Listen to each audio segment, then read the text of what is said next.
Hello and welcome to our weekly discussion. We have been taking a small hiatus during the holidays, but now it's time to kind of get back into the swing of things, and we're glad you're with us. You will notice that we have not had the last couple of Sundays as well. The first two were the holidays, and we actually did more intimate worship services here at Trinity. And also this last week, as with much of the East Coast, we got hit with kind of an ice storm. So we wound up having a very small group, and we wound up meeting in our gathering place instead of the sanctuary. So we weren't able to actually record the service. We apologize for any inconvenience that may have been. But at the same time, we hope you're also being very safe right now with the weather. This, of course, is here in the United States. It's winter, and so we've got a lot more weather than what you'd normally have any other time of the year. And so that's just part of life, as you all know. Now, I thought today we could talk about a special certain something that we find especially in the New Testament. And that is the theology of fellowship, the theology of breaking bread. Throughout most of the New Testament, we see these church suppers and these fellowships. As a matter of fact, Jesus' first miracle is the turning of the water into wine at the feast of the wedding in Cana. And from there, we also have Jesus feeding the 5,000. We also have Jesus eating with the tax collectors. We have communion itself, that time of the Feast of the Unleavened Bread, or Passover, where Jesus is with his disciples. And what we see here is a continuous breaking of bread, a continuous theology of sharing a meal.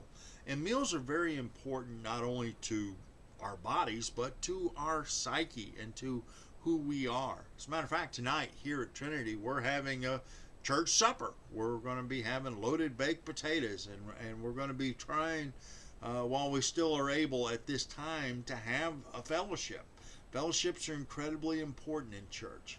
They do more than just feed the flock. They feed the soul as well.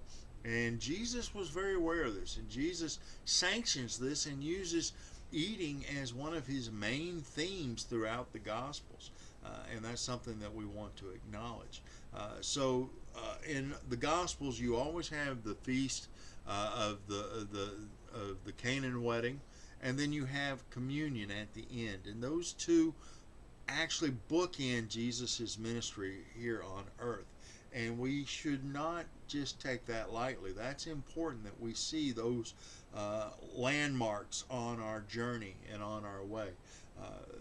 They do a lot for us. And I have discovered myself, I was taught about the theology of the open table back when I was in school. But it is something that I've also learned throughout my ministry and throughout my adulthood of just how important these fellowships are for a community and for a church. It's not just the eating, though. Much of the true work comes from when we're preparing the meal. Those times when you're up at 4 in the morning stoking the fire for the grill, when you're peeling the potatoes for the mashed potatoes, or when you're making the gravy, or you're doing all of these various things so that you can have the dinner that's planned, whether it's a spaghetti supper or a turkey dinner or barbecue chicken or loaded baked potatoes like we're having tonight. These are all times when we share together our work, and while we're doing that, we're sharing our lives, we're sharing our stories, we're sharing our own family recipes often. It's important that we see these things as connections, as they remind us of who we are and what's important and where we're going with these things. Jesus knew this very instinctively and theologically, that the dinner brings us together. The table brings us together. And it's important that we also see that Jesus opened the table not just to his disciples, not just to an inner circle, but Jesus ate with the tax collectors. Jesus ate with those people who were not part of the community, and he made the community larger and spread it out. One of the great things that from American church history is the Sunday dinner that we have every so often at churches, where at the end of service you then start spreading out the table, the annual church picnic, the annual Christmas dinner, these times when we share our entire lives, because it's so easy, especially in mainstream Protestant churches now. You show up for the worship service, whether it's 9 o'clock or 11 o'clock or whenever it is. You sit down, especially right now during the pandemic. You're in your little cocoon. You hear the sermon. You hum to the songs. You sing to the songs, whatever your congregation is doing. And then you get out, and you're not really sharing your life with the people. The most connection you have may be the time of prayer, when we have the prayer concerns mentioned. And some churches don't even do that. Some churches just have a list, and either you're on the list or you're not. And there's no connection. There's no sharing of your life. There's no realizing that, it's hard to really meet a goal or accomplish something if you're sitting there squabbling and fighting. Churches who don't have regular fellowships are churches that tend to have a lot more strife and contention, because you're not having common ground. You're not making common ground. You're not observing common ground. And without that common ground, all of a sudden it's a lot easier to have an us and them situation instead of a we situation. This is all taught in Jesus' teachings. And Jesus is constantly trying to expand the tent, trying to make it so that more people are welcome, whether it be the lepers, whether it be the tax collectors, whether it be the women who have bad reputations in the community. All of these times are important, that we see that Jesus is making the table longer, wider, expanded. Now, when we talk about the feeding of the 5,000, there's actually in Mark, there's another feeding of about 4,000 later. It's important that we also understand that when they say that in the Gospels, they're talking about the men. The feeding of the 5,000 is the 5,000 men. We don't really know how many people are actually at that event. But if we figure that there were women and children, we have to say that there's probably more like 15,000 maybe, or 20,000. We just don't know. Because what they did is they set the men in groups of 10s and 20s, and we don't know if the 10s, 20s, and 50s is strictly men, or are those family groups. How did they divide these people up, and where are they sitting? And then we get into the whole idea of the feeding of the 5,000 with 2 loaves of bread, 2 loaves of bread and 5 fish, or is it 5 fish and 2 loaves of bread? Either way. However the story goes, there's a great joke about this, where a minister, it's his first Sunday in a church, he's just gotten out of seminary, and he's wanting to really have a whiz-bang sermon. And so he gets up there, and he's going to tell the story, and he says, how many of you think that you could feed 5 people with 2,000 loaves of bread and 5,000 fish? And there's one deacon who kind of looks around, and he finally says, I can do that. That's no problem. And the minister finally figures out what he said. Oh, wow, 5 people, and I messed that one up. And so he decides, okay, next week I'm going to do the same sermon, only I'm going to get it right. I'm going to really let them have it. And so this time he says, how many of you can feed 5,000 people with just 2 loaves of bread and 5 fish? And the same man raises his hand and says, I can do that. He says, you really think you can do that? He says, sure, I can do it. I'll just use the leftovers from last week. Well, there you go. It's so easy sometimes to get caught up in trying to tell the story and trying to really make the point that we sometimes kind of miss the humor in it. But there's also the question of, how did Jesus do this? How was this great miracle done? And South Park the cartoon many years ago made a joke out of this, and the way Jesus does it is he has everybody turn around, and while their backs are turned, he starts adding extra bread and fish. Well, that's actually not necessarily as far apart from what may have happened as you may think. Now, there's a number of these people who have come, and they are from the surrounding area, and there's not anybody who's got food, at least not visibly.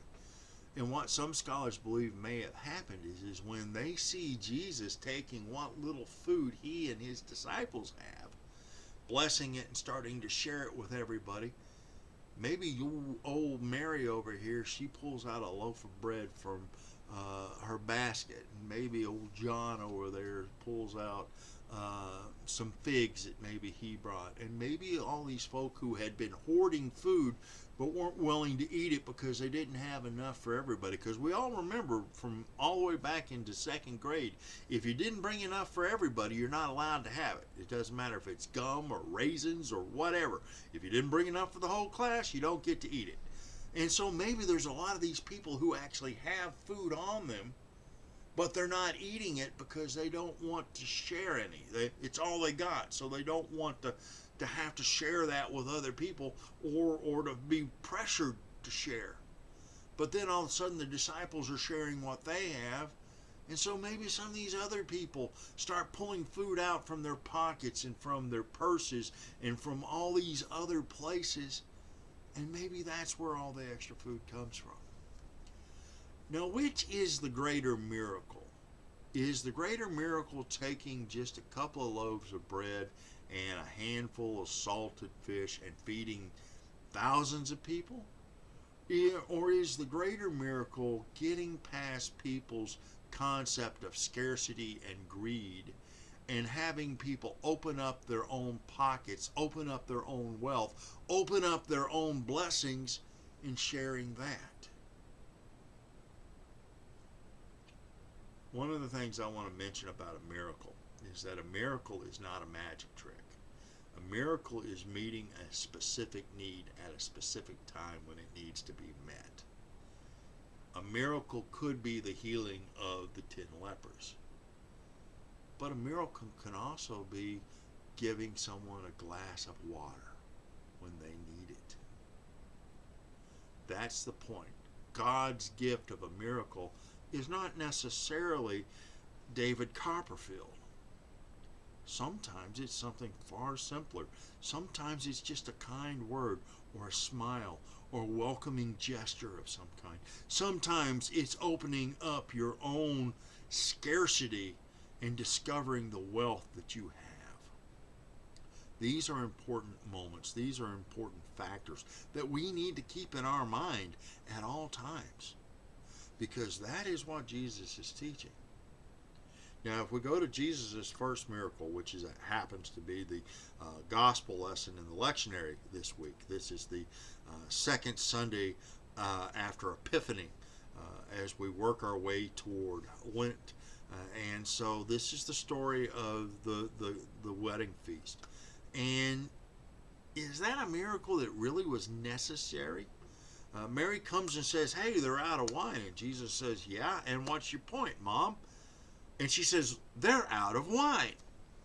And so Jesus says, it's not my time, but he does it because his mother's asked him.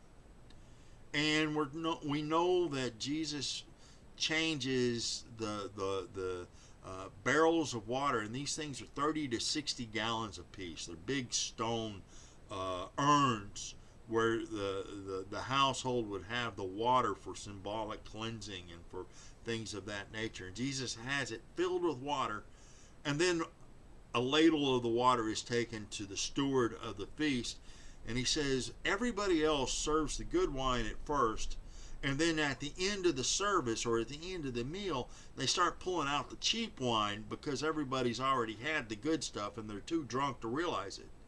But you have saved the best for last. And it's not like the eaters know about this miracle. It's not that even the steward knows about the miracle. The only people who know about this miracle are Jesus' inner circle and the people who filled the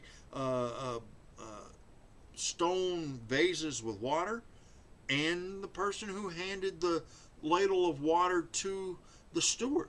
They're the ones that see the miracle, and the miracle helps solidify who Jesus is in the minds of his own followers. They were already following him, but now they have even more reason to. Now they see that there's something more here. It meets the need of their concern. It meets the need of their distrust. It meets the need of their questions. That is the answer to the miracle.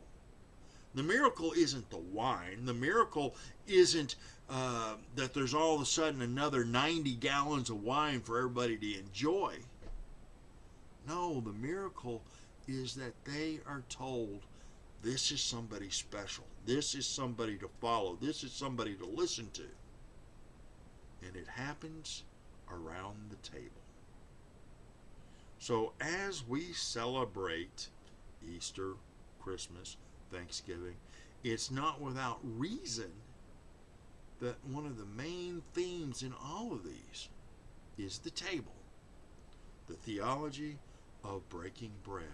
The theology of sharing one's meal with someone else. As we share the meal, we share our lives.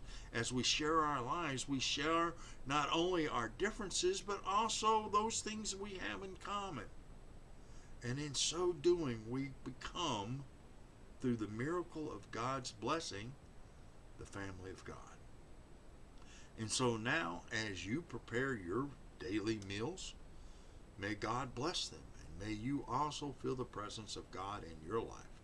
Not just today, but every day. Amen and amen. And we look forward to seeing you Sunday, which will, of course, obviously be on Monday when we download our next worship service. And we hope that you're there with us. And before or after, we look forward to hearing your comments. And if you have a topic or a theme that you would like to discuss, please leave the comments down below. And once again, we hope you have a great day and that you're staying warm and that you're staying safe. Wear your mask and wash your hands. God bless.